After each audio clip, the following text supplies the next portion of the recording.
All right, guys. So, kind of playing on last week's tip of the week. Where we talked about, hinging the wrist. What do the wrists actually do? I said in the email that I wanted to talk about the loading order then of our backswing, right? And by loading order, I just sort of mean, what segments of our body are kind of moving at certain times of our backswing. And obviously it's going to vary from player to player, and there's not a one size fits all. And I don't think a lot of golfers understand from a coaching perspective, when you're coaching humans who all sort of do different things, there's no one size fits all. We have to address the student that's in front of us.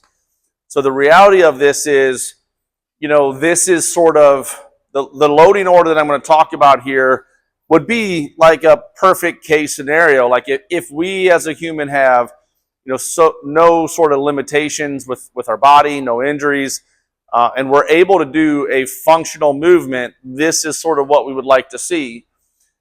I would tell you that that's probably one in out of about every 20 students, right? It's just not often that I, as an instructor, and really any other instructor out there, it's not going to be any different.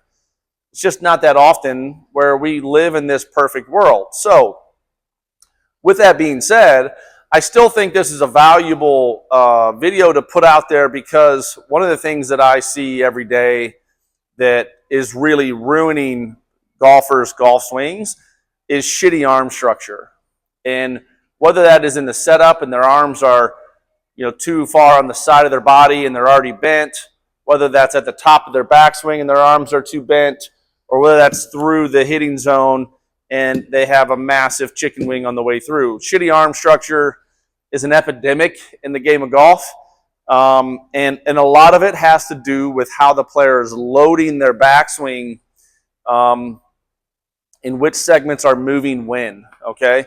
So, starting with the wrists, I don't necessarily love the idea of a golfer swinging the golf club like this, right? Which was the drill that I gave last week.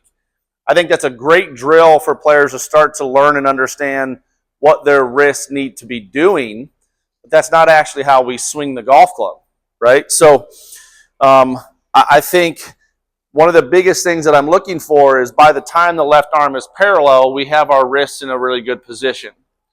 And what I will see from a lot of golfers is they don't, right? It's way too late, right? That then leads to this breakdown.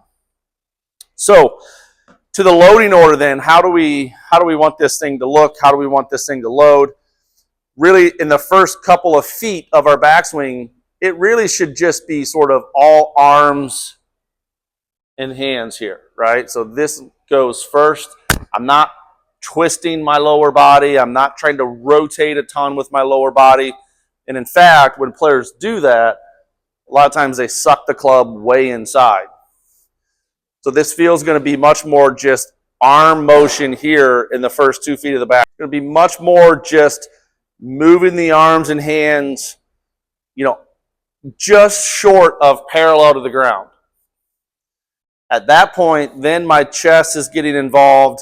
I'm starting to turn the hips, and I'm starting to get the wrists to set up to this lead arm parallel. And now all I do from there is just a smidge more turn, and I'm done. So the loading order is arms and hands basically by themselves, little bit of turn with the body, little bit of hinge with the wrist to left arm parallel, and just a little bit more rotation. That's sort of the loading order. And the problem I'll see with a lot of golfers, if that loading order is incorrect, then at the top here, they start to break down, right? And the reality of what we want to feel is we want to feel nice and wide here at the top. I say this so often in the studio, width is what golfers are trying to feel. Width is going to create leverage and power, and that's what we're searching for. And if we don't load this properly, it's really hard to maintain that width. So a way to feel this in a great drill, once again, I give this in here to everybody, you know, Sean Foley talked about, like, this is the one drill that every one of his players, it's a mandatory for. Basically just 9 to 3, 9 o'clock, our arms, hands, and club work back to 9 around the clock, and they're going to work to 3 here. So 9 to 3, nice and wide. And that's all we're trying to do right there. From there, as we can start to build that out, maintain all this good width to the top, we're going to have a great backswing, which then can lead to, obviously, much better ball striking in the downswing. So once again, any questions, any comments, any future videos that you guys want me to sort of put out there, don't hesitate to respond to the email, respond to the video. However you want to do that, I'll address whatever I can for you guys to continue to help you understand what's happening. And just remember, once again, all this stuff is very relative. You know, the upside to social media and YouTube and TikTok and all these things is we can learn a lot about a lot. The downside when it comes to our golf swing, none of those videos know where you as a golfer are in your journey. None of those videos know where you're at on the spectrum of all the physics that go into the golf swing. So ultimately, it's great stuff, but you got to be careful as well. So once again, thanks again. I'll talk to you guys soon.